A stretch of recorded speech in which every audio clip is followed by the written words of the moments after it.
Добрый день! Саламат Сизбе! Здоровеньки булы! Сегодня мы хотим поздравить весь народ Казахстана от имени Украинского этнокультурного объединения имени Тараса Григорьевича Шевченко, который находится в городе Актау.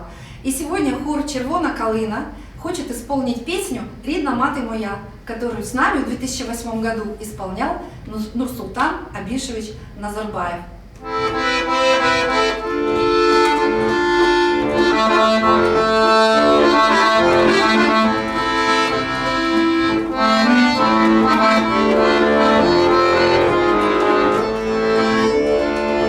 Рідна мати моя, ти ночей не доспала, ти водила мене у поля край села, і в дорогу далеку ти мене на зорі проводжала,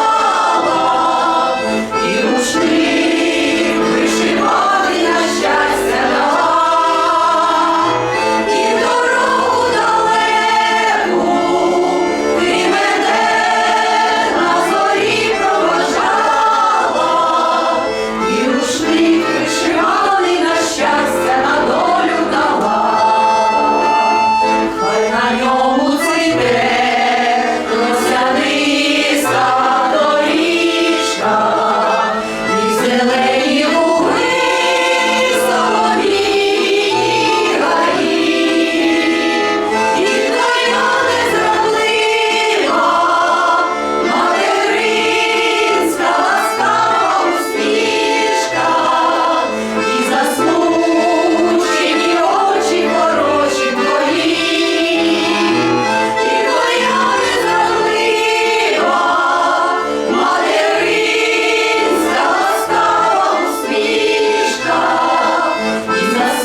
Наша песня называется «Анашим». Она тоже о маме, и мы хотим ее исполнить для нашего любимого первого президента Казахстана.